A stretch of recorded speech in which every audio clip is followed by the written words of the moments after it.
Assalamualaikum warahmatullahi wabarakatuh.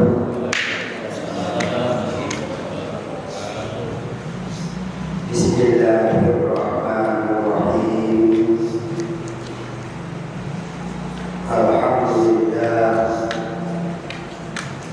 Alhamdulillahilladzi basyara man aqama as-salata bis-sa'adati wal falah wa anjara man sa'a an salatihi bil waili wa adalin najah. Asyhadu an la ilaha illallah wahdahu la syarika lah wa asyhadu anna sayyidana wa nabiyyana Muhammadan abduhu wa rasuluh. Allahumma sholli wa sallim wa barik ala sayyidina Muhammadin wa ala alihi wa sahbihi ajma'in. Amma ba'du, fa inna asdaqal hadisi kitabullah ta'ala wa khairal hadi hadiyu sayyidina Muhammadin sallallahu alaihi wasallam wa syarrul umuri muhdatsatuha wa kullu muhdatsatin bid'ah wa kullu bid'atin dhalalah wa kullu dhalalatin finnar. Wa bisanadinal muttasil ilal imam al-hafiz as-sayyid Ahmad al-Hashimi rahimahullah, nafa'ana bihi wa bi barakati ulumihi fid daraini amin.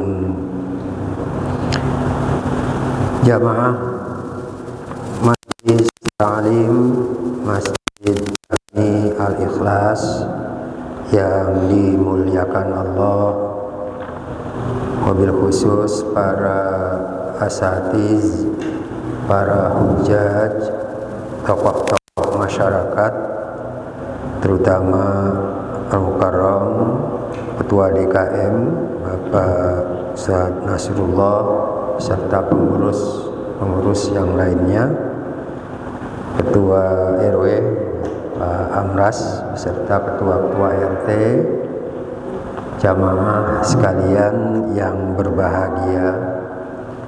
Alhamdulillah wa syukrulillah, pada kesempatan malam hari ini atas izin Allah kita bersama-sama telah berkumpul kembali di masjid yang mulia ini dalam rangka kita sholat berjamaah. Kita lanjutkan dengan kajian rutin kita setiap malam Senin yang membahas kitab Mukhtarul Ahadits An-Nabawiyah. Sampailah kita ke hadis ke 1413.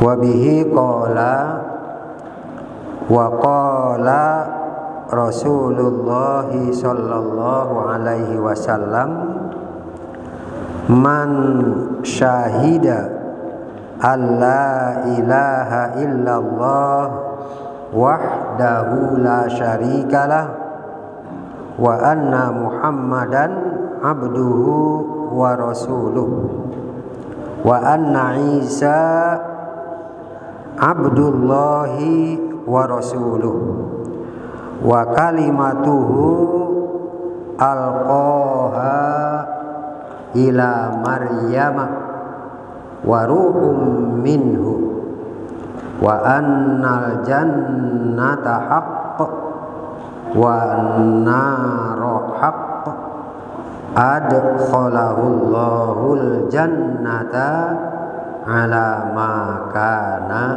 min amalin. Baik, hadirin sekalian, pada pekan yang lalu kita membahas tentang roja. Nah, sebagai implementasi daripada roja adalah tentunya dengan memantapkan iman kita.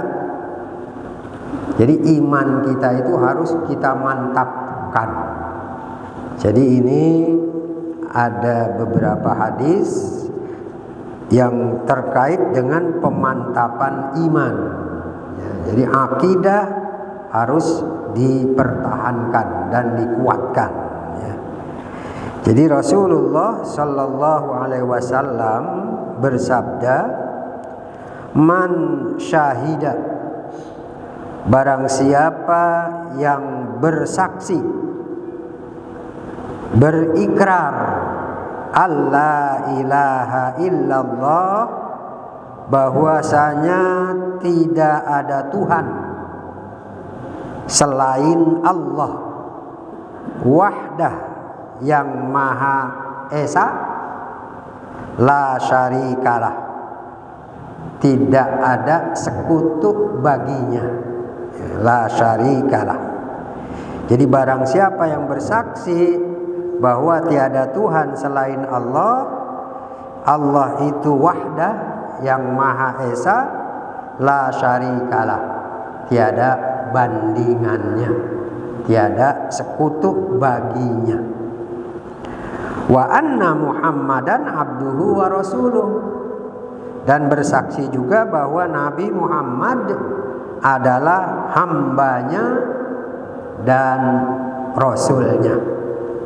Wa anna Isa abdullah wa rasuluh, dan juga kita berikrar bahwa Nabi Isa itu adalah hamba Allah, bukan anak Allah, hamba Allah, wa rasuluh, dan juga rasulnya, jadi utusannya. Wa kalimatuhu alqaha ila Maryam, dan perintah-perintahnya itu disampaikan kepada bundanya, yaitu Maryam. Wa ruhum minhu, dan juga meniupkan ruh daripadanya. Jadi Siti Maryam itu kan tidak punya suami, tapi punya anak, kan begitu. Nah, bagaimana? Itu kita harus yakini bahwa Allah lah yang meniupkan ruh daripadanya, begitu. Jadi bukan Siti Maryam itu selingkuh ataupun berzina dengan orang yang lain. Itu kita harus imani, ya. Karena ada di dalam kitab. Saya dulu waktu masih ngantor di Polda Metro Jaya, itu saya, karena di kantor makan ada Islam, ada Kristen, ada lain, saya lihat-lihat kitab Injil namanya Lukas. Itu di Lukas itu diceritakan Maria, ini Maryam kalau di dalam kitab Injil kan namanya Maria, ya. Jadi Maria, Bunda Maria itu berselingkuh dengan Yosef, maka lahirlah Yesus, gitu. Itu ada di kitab Injil, di Injil Lukas, ya. Nah, ini kan merupakan satu penistaan agama. Masa seorang yang abidah sangat mulia diduga atau disangka dia melakukan perselingkuhan dengan Yosef, katanya. Maka lahirlah Yesus. Itu di mukaddimah Injil saya lihat begitu. Nah, jangan kita punya akidah seperti itu. Jadi kita harus meyakini bahwa Nabi Isa itu adalah hamba Allah dan Rasulnya, bukan anak Tuhan. Nah, tapi dia adalah hamba Allah dan Rasulnya. Maka ketika lahir Isa, waktu masih bayi, langsung Maryam itu berpuasa dari bicara. nggak mau ngomong gitu kan ya. Jadi berpuasa suruh ajak ngomong aja itu yang baru lahir. Nah, ditanya, nah yang baru lahir itu langsung ngomong. Jadi Nabi Isa waktu baru lahir udah ngomong. Ya. Dia apa yang dia omong? Inni Abdullah, aku ini hamba Allah, datang ke dunia ini sebagai utusannya. Gitu. Maka di sini katakan wa anna Isa Abdullah wa rasuluh. Wa anna Isa Abdullah wa rasuluh. Kemudian kita juga meyakini annal jannata haq, bahwasanya surga itu benar adanya, kita imani. Dan dia untuk orang-orang yang bertakwa. Surga itu untuk orang-orang yang baik. Wan naru haq, dan kita yakini juga ada api neraka, ada neraka jahanam, ada neraka macam-macam neraka kan gitu. Nah itu merupakan kebenaran. Nah kalau itu kita yakini semua, mulai dari meyakini tiada Tuhan selain Allah, meyakini Nabi Muhammad adalah Rasul Allah, meyakini Nabi Isa hamba Allah dan Rasulnya, meyakini adanya surga, adanya neraka, adkhalahul jannata ala makana min amalin. Niscaya orang itu akan dimasukkan ke dalam surga dengan amal apa saja.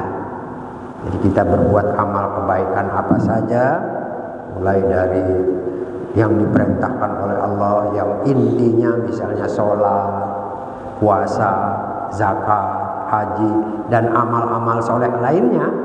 Itu kalau kita lakukan dengan rahmat Allah, karena kita meyakini, percaya kepada Allah, percaya kepada Rasul-Rasulnya, percaya pada rukun iman yang 6, intinya begitu ya.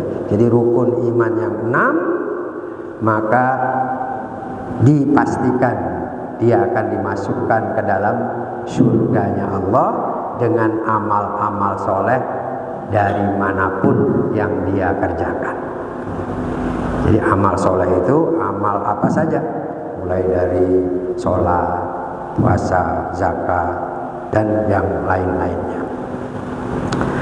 Nah, jadi ini merupakan realisasi daripada kita mengharap kepada Allah. Kemarin kan kita membahas tentang roja ya.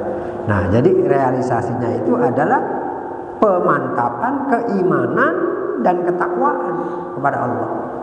Jadi kalau kita sudah memantapkan iman dan takwa kita kepada Allah, kita dijamin akan masuk surganya Allah Subhanahu wa taala. Gitu. Nah, jadi ini merupakan pondasi tentang keimanan. Nah, kemudian hadis berikutnya pun sama ini 14:14. Man syahida alla ilaha illallah wa anna muhammadar rasulullah harramallahu alaihin nar. Ya, ini hanya penguat ya. Jadi Rasulullah bersabda juga yang diriwayatkan oleh Imam Muslim, di mana Rasul pernah bersabda, man syahida alla ilaha illallah, barang siapa yang bersaksi bahwa tiada Tuhan selain Allah, wa anna muhammadar rasulullah, dan sudah bersaksi bahwasanya Nabi Muhammad adalah Rasul Allah, harramallahu alaihin nar, Allah haramkan dirinya dari api neraka. Jadi ini kalau tadi pasti dimasukkan surga, kalau ini diharamkan dari api neraka. Jadi hanya menguatkan. Jadi hadis yang pertama tadi dari Ubadah bin Somit diriwayatkan oleh Imam Bukhari dan Muslim. Sedangkan hadis yang berikutnya yang pendek ini dari riwayat Imam Muslim. Nah, hadirin sekalian, jadi di dalam kita hidup ini yang paling utama sebagai pondasi adalah keimanan. Jadi iman itu merupakan amal yang paling utama. Ya. Karena orang sholat kalau tidak beriman kepada Allah, sholatnya ditolak. Cina misalnya sholat, dia berimannya kepada apa? Ya tapekong, ya kan? Tapekong. Ya. Nah dia sholat, misalnya. Nah ditolak, nggak diterima. Nah maka iman itu merupakan faktor utama sebagai pondasinya. Ya. Nah, iman jangan semata-mata cuman yakin, percaya, gitu. Karena makna iman menurut Ahlus Sunnah wal Jamaah tasdiqun bil qalbi. Tasdiqun bil qalbi wa taqrirun bil lisani wa af'alun bil arkani. Itu makna iman. Jadi iman itu ialah tasdiqun bil qalbi. Kita membenarkan dengan seyakin-yakinnya di dalam hati kita bahwa tiada Tuhan selain Allah, bahwa Nabi Muhammad adalah Rasulullah dan lain-lainnya. Itu tasdik. Hati kita itu benar-benar meyakini, membenarkan. Nah, bukan hanya itu, tapi mulut kita juga takrir, mengikrarkan, mengucapkan. Maka kalau ada orang yang tadinya bukan Islam masuk Islam, itu diawali dengan takrir, ya kan? Jadi diucapkan dengan lisan, asyhadu alla ilaha illallah wa asyhadu anna Muhammadar Rasulullah. Jadi kalau yang tadinya Cina, misalnya tadinya Kristen, tadinya Hindu, dia masuk Islam, itu sebagai bukti keislamannya adalah melakukan ikrar, takrir, asyhadu alla ilaha illallah wa asyhadu anna Muhammadar Rasulullah. Jadi aku bersaksi bahwa tidak ada Tuhan yang wajib disembah kecuali Allah, dan aku bersaksi bahwa Nabi Muhammad adalah utusan Allah. Nah maka berubah statusnya dia sebagai muslim. Tadinya dia pernah berbuat maksiat, melakukan kejahatan. Setelah dia berikrar, itu terhapus semuanya. Nah, jadi dosa-dosanya itu hilang. Ya, walaupun barangkali dosanya itu menggunung, tapi kalau dia sudah masuk Islam, itu langsung dosanya dihapuskan oleh Allah Subhanahu wa taala. Jadi nggak perlu lagi dia kodok sholat. Misalnya dia masuk Islamnya umur 50 tahun, ya nggak perlu kodok-kodok lagi. Ya. Jadi sudah dianggap bebas segala dosa dan kesalahan-kesalahannya. Nah itu namanya takrir. Nah kalau kita itu sejak kecil sudah dibiasakan bertakrir, dan di dalam sholat kita bertakrir. Ya. Asyhadu alla ilaha illallah wa asyhadu anna Muhammadar Rasulullah. Nah, jadi itu namanya takrir. Nah, maka ketika kita sholat, waktu kita at-tahiyyat, nah ini boleh waktu mulai duduk, ini udah mulai nonjol begitu ya, ditundukin. Ketika asyhadu alla ilaha illallah, tegakkan sambil mata kita melihat, menyaksikan bahwa kita itu ikrar tiada Tuhan selain Allah yang satu ini. Gitu. Dan ada juga yang barangkali begini-begini kan gitu. Nah itu pendapat masing-masing ya. Jadi kita hormati. Ya.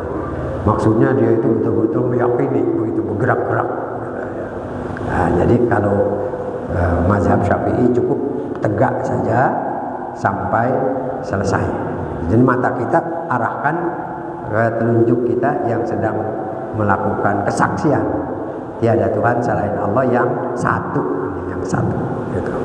Jadi itu kesaksian. Nah, jadi iman itu merupakan rangkuman dari tasdikun bil qalb. Dari hati kita benar-benar meyakini keimanan kita tadi. Nah, baru takrirun bil lisan. Lidah kita juga berucap.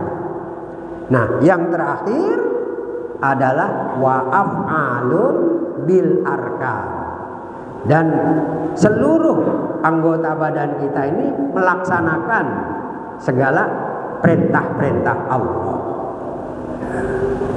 Jadi kalau tadi syahadat itu merupakan fondasi iman, kemudian kalau syariat yang utamanya adalah apa? Sholat.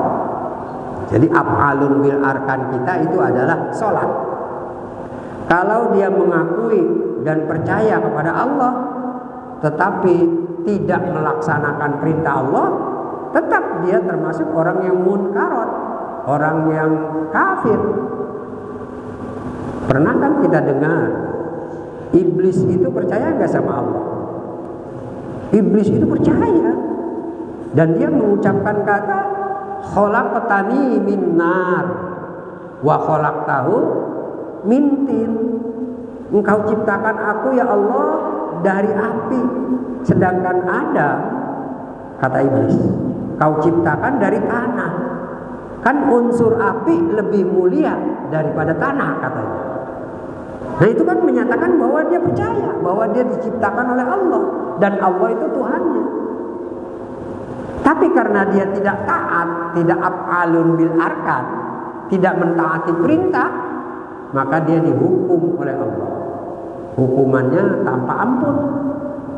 Karena enggak maunya itu karena sombong. Aba wastakbar. Dia enggak mau melaksanakan perintah dan dia takabur. Maka dosa ya melanggar perintah Allah dengan rasa kesombongan itu merupakan dosa besar yang sulit untuk diampuni oleh Allah Subhanahu wa taala. Jadi dengan sombongnya akhirnya dia sulit dan enggak diampuni oleh Allah. Nabi Adam pernah bersalah.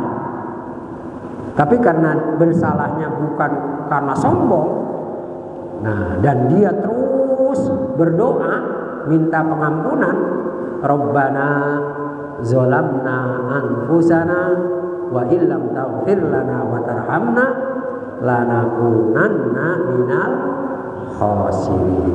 Itu doanya Nabi Adam. Nah, maka diampuni.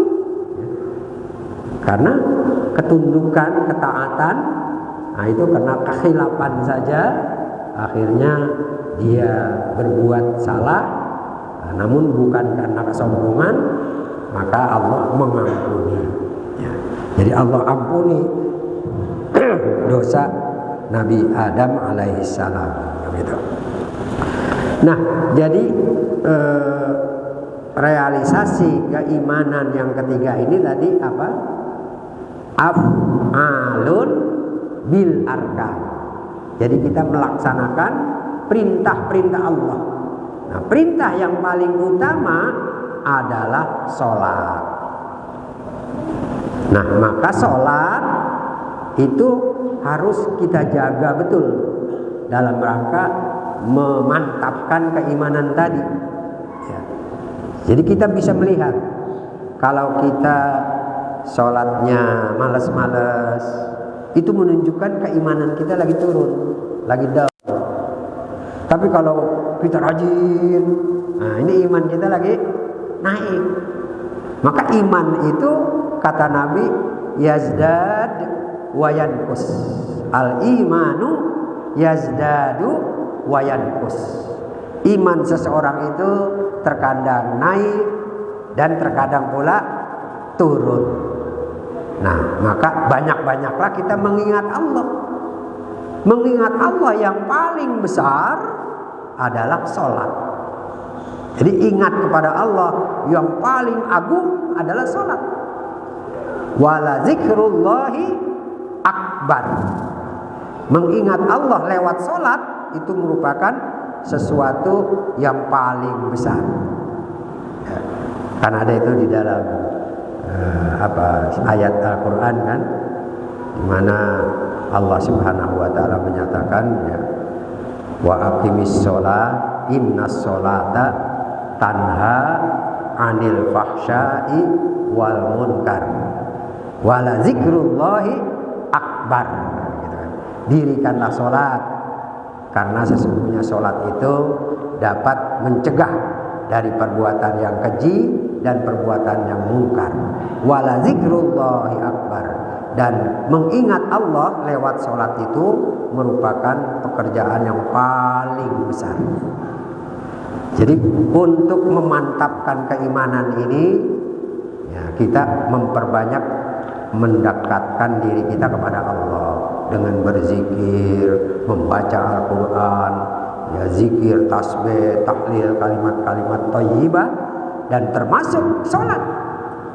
Ya, aqimis sholata li zikri, kan gitu. Ya, dirikanlah sholat semata-mata untuk mengingat aku.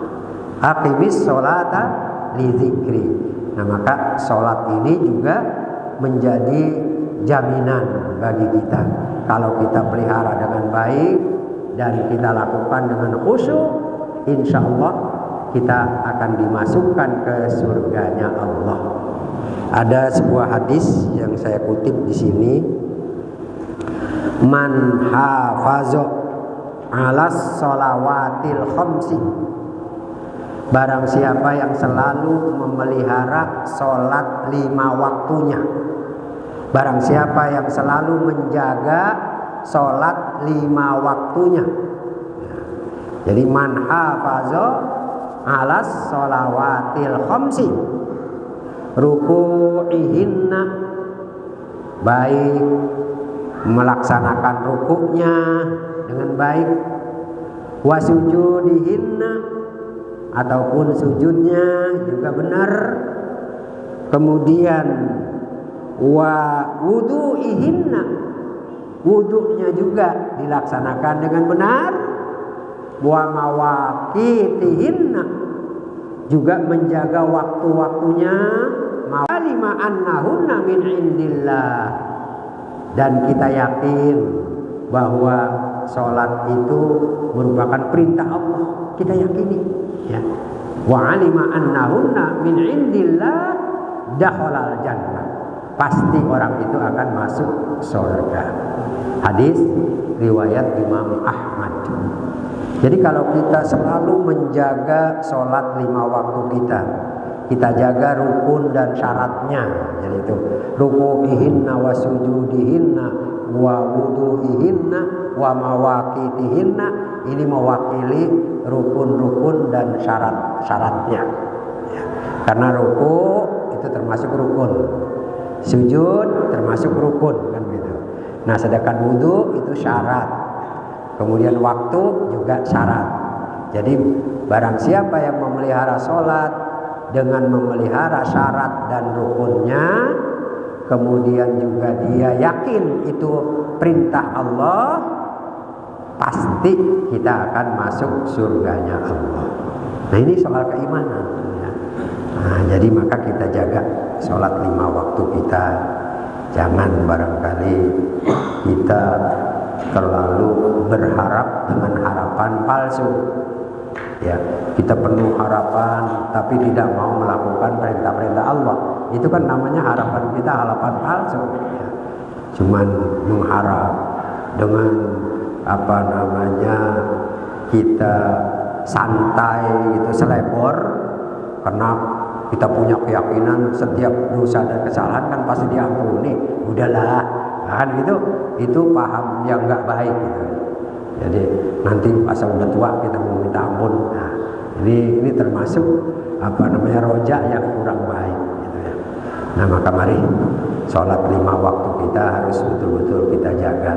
Di dalam Al-Quran pun di surah Al-Baqarah ayat 238 itu Allah Subhanahu wa taala berfirman, hafizu alas sholawati was sholatil wusta wa qumu lillahi qanitin.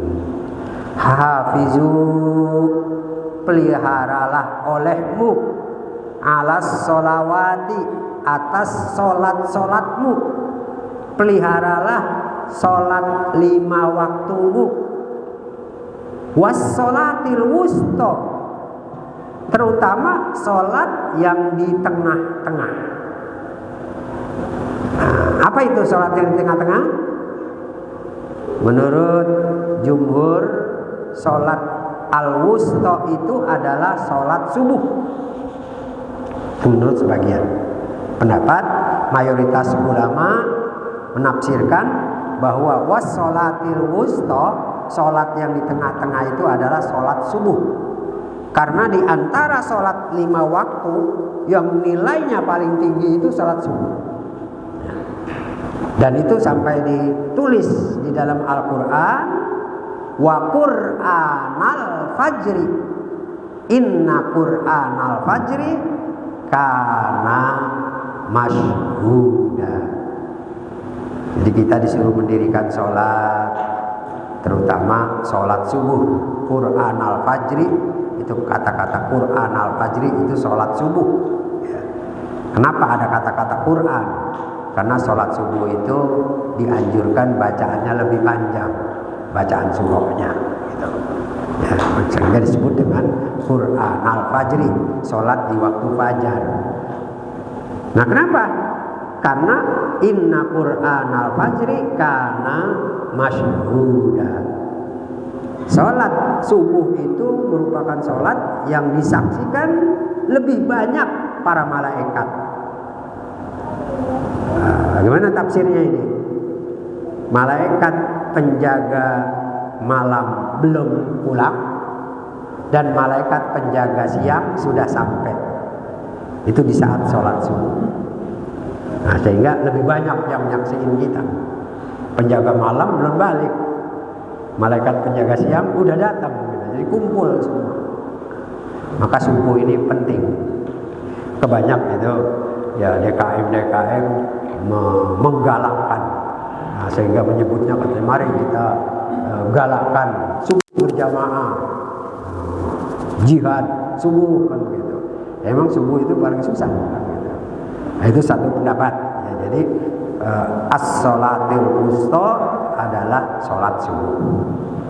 Tapi ada pendapat lain, saya baca di dalam kitab Ibnu Katsir, sholatil wusta itu juga sholat asar. Karena asar juga ini merupakan sholat yang paling sulit kita lakukan. Apalagi kalau kita pegawai, kita ini tukang kerja, paling sulit itu. Ya, keleleran mulu itu asar.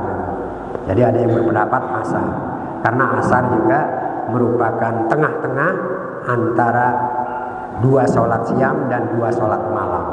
Ya. Jadi maghrib isya, nah itu kan malam. Kemudian yang siangnya zuhur asar, subuh zuhur.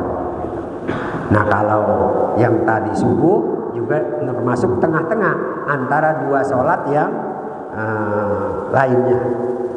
Subuh, malamnya itu maghrib dan isya, siangnya zuhur dan asar. Jadi sholat yang di tengah-tengah. Nah, jadi itu perintah Allah agar kita menjaga sholat 5 waktu kita, was sholatil wusta, terutama sholat subuh, ya wa qumu lillahi qanitin, dan dirikanlah sholat itu semata-mata niat karena Allah, jangan niat karena yang lain-lainnya. Qanitin pakai ta, dengan penuh khusyuk dan tenang. Karena qonitin ada yang pakai tok, qonitin. Nah kalau qonitin itu putus asa. Ya, misalnya ya kita doa itu kadang-kadang wala taj'alna minal qonitin kan gitu. Jangan kau jadikan aku orang yang putus asa, pakai tok gitu. Qonitin. Tapi ini qonitin, khusyuk artinya. Dirikanlah sholat dengan penuh khusyuk, semata-mata niat karena Allah Subhanahu wa ta'ala. Nah, jadi itu intinya. Jadi kesimpulan kita dalam kita mengharap kepada ridho Allah, tentu bukan hanya harapan palsu, tapi harus betul-betul kita mantapkan keimanan kita. Ya, iman kepada Allah dan Rasul-Nya, iman kepada rukun iman yang lain-lainnya.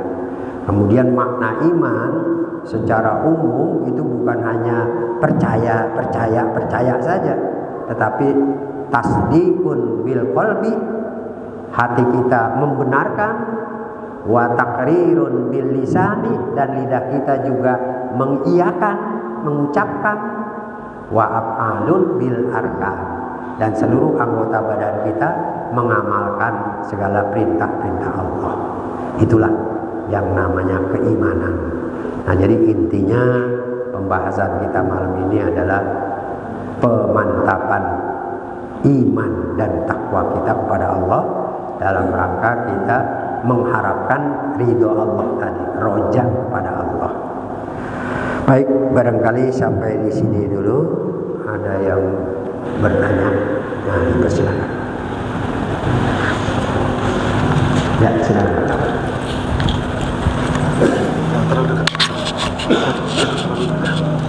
Bismillahirrahmanirrahim. Assalamualaikum warahmatullahi wabarakatuh. Waalaikumsalam. Maaf Kiai, mau tanya. Tadi dijelaskan seorang non muslim begitu masuk muslim di usia berapapun, dosa setelahnya kan dihapus semua. Nah, dan begitu masuk muslim mulai diwajibkan sholat. Ini bagi seorang muslim yang dari lahir mungkin dia balik umur 15 tahun. Begitu 15 tahun dia kan mulai wajibkan sholat. Nah, pas dia itu kadang sholat, kadang enggak. Mulai dia pas mungkin umur 40 atau 50 tahun dia mulai tobat, mulai rajin sholat tepat waktu, sholat nggak boleh tinggal. Yang jadi pertanyaan saya Ustadz, apakah sholat yang ketinggal tadi itu, yang sering ditinggalkan mungkin dengan sengaja atau gimana, apakah itu wajib diqodho apa enggak? Mas Ustadz. Ya. Terima kasih. Tentang kita selaku umat Islam, bahwa mulai Allah atau kita mendapatkan catatan itu kalau kita sudah balik kan ya. Jadi mulai dicatat kebaikan ya, dicatat oleh malaikat raqib, keburukan dicatat oleh malaikat atid ya. Jadi mulai kita balik. Nah, balik ini kan relatif, tergantung ya kondisi manusianya. Ada yang balik usianya kira-kira 15, ada yang baliknya 17, kan nggak tentu ya. Nah, jadi tandanya kalau laki-laki dalam fikih itu dia sudah mimpi indahoy kan gitu ya, mimpi kawin kan gitu, mimpi bersenggama. Kalau wanita tanda baliknya adalah apabila datang haid, menstruasi, itu tandanya dia balik. Jadi enggak sama ya, karena ya barangkali pergaulannya, ada yang sering barangkali nonton film-film porno, ya baliknya lebih cepat. Nah kan gitu, apalagi situasi sekarang ya. Ya ada yang balik karbitan ya umur 14 dia udah balik kan gitu. Kenapa? Karena dia sering nonton yang sifatnya porno gitu ya, pornografi dan sebagainya. Nah, yang jelas baru dicatat amal-amal kita itu setelah kita balik.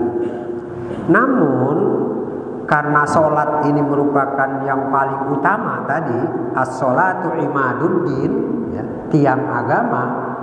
Umur anak kita 7 tahun, orang tuanya sudah diperintah untuk ngajarin sholat. Gitu. Jadi 7 tahun. Muru auladakum bis sholat wahum abna'u sab'in. Perintahkanlah anakmu itu sholat ketika dia berusia 7 tahun. 7 tahun kita sudah disuruh. Kalau anak itu udah bisa fasih bacaannya, rukun syaratnya benar, itu yang dapat pahala bapaknya, orang tuanya. Gitu. Ya, jadi orang tuanya dapat. Nah, terus kata Nabi, wadribuhum wahum abna'u asyrin. Pukul anak itu kalau sudah 10 tahun tapi belum juga mau sholat. Nah, kata-kata idrib di situ ya tindaklah dengan tindakan tegas gitu. Bila perlu memukul. Jadi dibolehkan. Cuman jangan sembarangan memukulnya.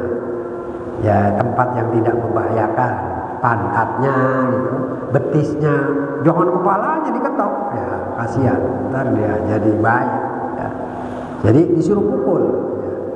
Terus disuruh pisahkan tempat tidurnya. Kalau udah 10 tahun pisahin. Kalau dia adik kakak laki perempuan pisahin. Gitu. Itu umur 10 tahun. Nah, kenapa?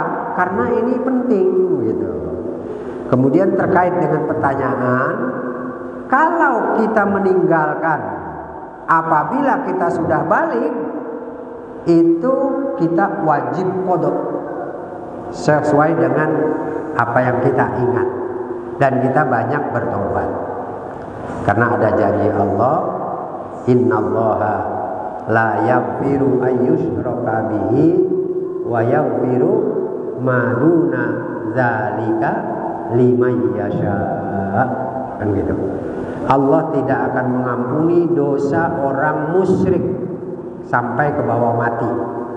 Allah tidak akan ampuni dosa orang musyrik kalau sampai ke bawah mati. Tapi yang lainnya wa yaghfiru ma duna zalika liman yasha. Dan kalau dosa-dosa yang lainnya itu Allah akan ampuni bila Allah menghendaki. Liman yasha, bagi orang yang Allah kehendaki. Nah, maka kita tentunya menyadari apa yang pernah kita lakukan, tidak sholat misalnya begitu. Nah, itu dengan memperbanyak taubat dan istighfar, insya Allah pasti akan diampuni kita juga. Ya. Jadi kalau memang enggak sholatnya terus-terusan selama 2 tahun misalnya begitu, enggak pernah sholat 2 tahun, sadar-sadar tadi umur 40 atau 50. Nah, itu kata ulama kodoknya supaya gampang selama 2 tahun sesuaikan waktunya. Misalnya sholat zuhur, ntar bangun lagi sholat zuhur kodok, asar adaan, bangun lagi sholat asar kodok, maghrib adaan, setelah itu bangun lagi kodok. Jadi selama 2 tahun tuh. Jadi kita 2 kali sholat, 2 kali sholat. Zuhurnya 2 kali, yang satu adaan, yang satu kodokan, kan gitu. Asarnya 2 kali, nah itu kan gampang jadi yang hitungnya. Kalau memang ketahuan kita nggak sholatnya 2 tahun, berarti kodokannya juga selama 2 tahun. Tetapi kalau nggak tentu, itu boleh kapan saja. Karena ada anggapan kalau kita meninggalkan asar, ntar katanya kodoknya asar. Nggak harus begitu. Ya. Jadi kapan saja kita ingat kita harus kodok. Misalnya tadi subuh kita kesiangan, bangun jam 7, ya jam 7 kita kodok subuh. Ya. Jadi usolli fardhos subhi rakaataini qodoan. lillahi ta'ala. Ya, sekalian kita sholat duha gitu. Karena ada anggapan ya masyarakat kita, jamaah kita, kalau sholat asar kita tinggal, nanti katanya kodonya asar lagi. Kalau maghrib kita tinggal, kodonya maghrib lagi. Enggak begitu ya. Jadi kan di dalam hadis kan dikatakan man nama anis sholati au nasiyaha fal yusalliha idza dzakaraha. Man nama anis sholat, barang siapa yang ketiduran sehingga meninggalkan sholat, au nasiyaha, atau dia kelupaan gara-gara main catur lupa sholat asar gitu ya, ingatnya maghrib, ya maghrib kita sholat. Fal yusalliha idza dzakaraha, maka hendaklah dia sholat ketika dia ingat. Kapan dia ingat dia sholat. Nah, kalau tadi ngapa disesuaikan, karena ninggalinnya sampai 2 tahun atau setahun gitu supaya gampang hitungnya kan begitu. Itu seperti itu. Saya kira mudah-mudahan bisa dipahami. Jadi kalau kita Islam dari kecil ya harus taubat dan qodok gitu. Jadi taubat dan qodok. Kalau mereka tadi yang masuk Islamnya udah umur 60, tadinya bukan Islam, dia mah nggak perlu itu, nggak perlu ya taubat apa, nggak perlu qodok ya sholat, semuanya dihapuskan. Itu rahmat Allah namanya itu. Baik, saya kira waktu sudah masuk untuk sholat isya. Mari kita akhiri dengan doa kafaratul majlis. Bismillahirrahmanirrahim. Subhanakallahumma wa bihamdika asyhadu an la ilaha illa anta astaghfiruka wa atubu ilaik. Al-Fatihah. A'udzubillahi minasyaitonir rajim. Bismillahirrahmanirrahim. Alhamdulillahirabbil alamin arrahmanir rahim maliki yaumiddin iyyaka na'budu wa iyyaka nasta'in shiratal ladzina an'amta 'alaihim ghairil maghdubi 'alaihim waladdallin. Amin. Baik, terima kasih. Mohon maaf atas segala kekurangan. Hadanallahu wa iyyakum ajmain wal 'afwu minkum. Assalamualaikum warahmatullahi wabarakatuh.